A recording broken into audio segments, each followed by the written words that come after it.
back. Happy new week, guys. It's been a minute. I actually missed you guys. Um, Before I even say anything, I want to first ask you, what are you thinking about right now as you watch me in this season, in this day, in this new year? What kind of thoughts are actually occupying your head? What are you focusing on right now? That's what we're going to dive into today. So we're going to see exactly how our way of thinking can affect our way of living life, can affect our way of being happy, feeling, and everything to do with it. Because your thinking habits can either make you feel better or grow or stay behind. I love the saying that says, poor thinking habits keeps your mind poor. Growth thinking habits make your mind keep growing. So we need to focus on seeing that even though we have our jobs going on, work and everything, you can work hard, but are you thinking hard? Are you protecting that space in your mind where it's always so clear, crisp, and you don't allow everything to come in and all of that? Because your mind is like a factory. Your mind is literally like a factory, and every ingredient that comes in either can make you grow or it can diminish you. And all these thinking habits affect your social, economic, financial ways of living life. But we human beings, we don't take the time to actually sit and focus on what is consuming my head every single day. I like to say that whatever you take the time to pay attention to, it grows in your life. Like, notice yourself, even when you sit and you're thinking about good things, you think about things that help you become a better person in society and stuff, you start attracting those things. It's like a vibrational thing that happens energy-wise, and then you start attracting those things. But also, we need to be careful of, it's like, I like giving an example that says, it's like trying to make a cake with cement. Doesn't make sense, does it?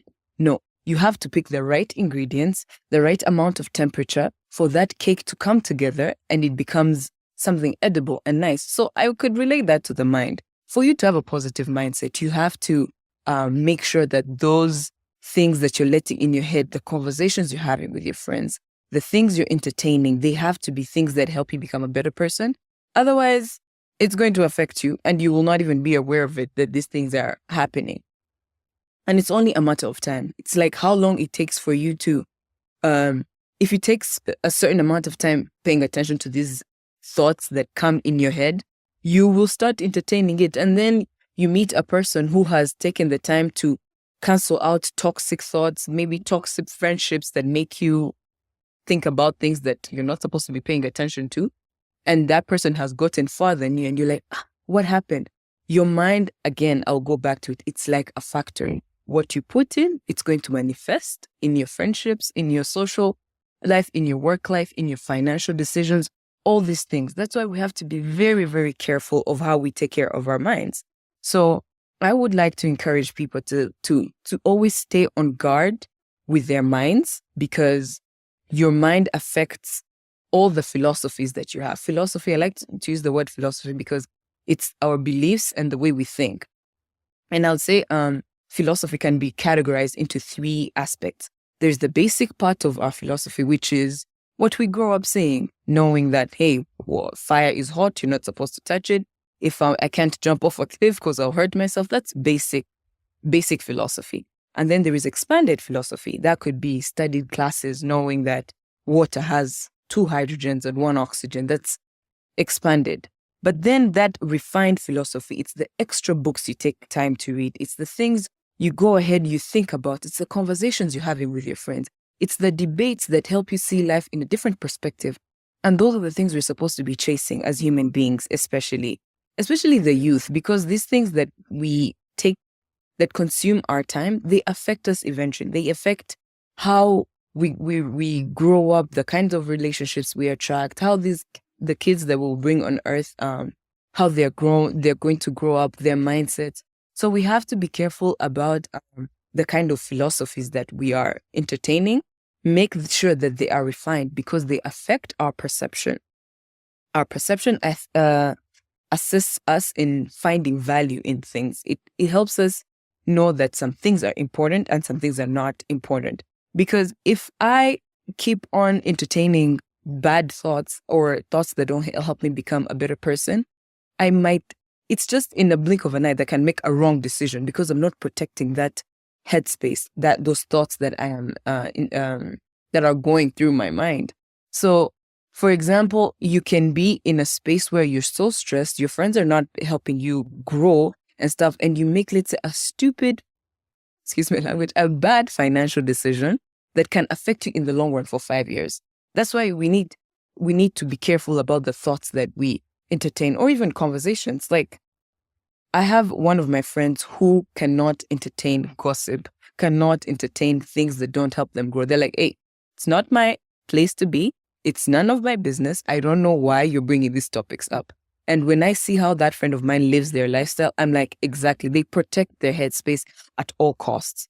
So we should make sure that our discipline outweighs our debt. I like to say discipline and debt because the debt you're going to have to pay back in the future because you have taken so much time entertaining the wrong things, wrong conversations, wrong way of thinking, which will affect you, and then you have to pay back. But if you have discipline and you're like, no, it stops here, that's enough. When you catch your mind going astray or going into those funks, like low moods, and you're entertaining those wrong things, catch yourself and be like, listen, this might affect me in the long run.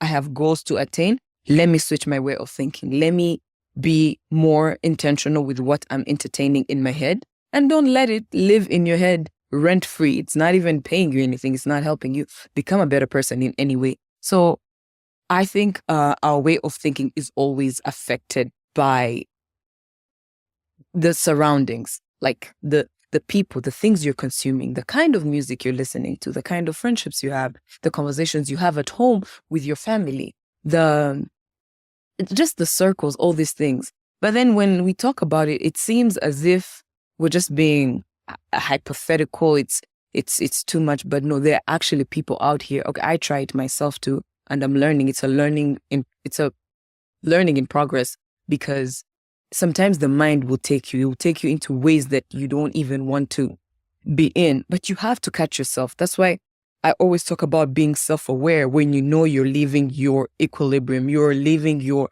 main way of thinking, and you're like, listen, I need a break, or this environment is stressing me, or let's say if work is like a toxic environment or an environment that affects me, I should not bring those problems back home, or vice versa. If my home is stressful, I should not bring it back into my workspace, because my home problems can actually affect my way of performing in our work, which can affect my job, even lose it, and all these things. So we have to be very, very cautious and very, very keen on what we entertain our minds and what we give time, basically. And also try to analyze our environments, especially our friendships that we have. You're like, what are these people helping? Are they helping me become better? When we sit, do we have those conversations that when I leave, I'm like, wow, I've actually learned something. I've actually become more, I've learned something that I'm not aware of. Those growth mindset conversations. Yes, it's not every day that they happen, but it's good to have them once in a while, or even more than often, because it will trickle down in other aspects of your life. So let's be more, I'd say, more keen on what we entertain, and be disciplined in every way possible, because as an adult, you're going to face so many things and our head can go different places. But once you become very intentional and you're like, I have entertained this thought for too long. I read once a book called Thinking Like a Monk. Yeah. And I remember, it's been a while, but there's a part that says, once you're thinking about it, give it a specific amount of time. Don't let it go for like an hour. You catch yourself, you're actually angry for an hour. You're like, why am I giving it time? Give it at least 10 minutes or even 5 or less. And you're like, we're switching up this thought. You're not going to take long.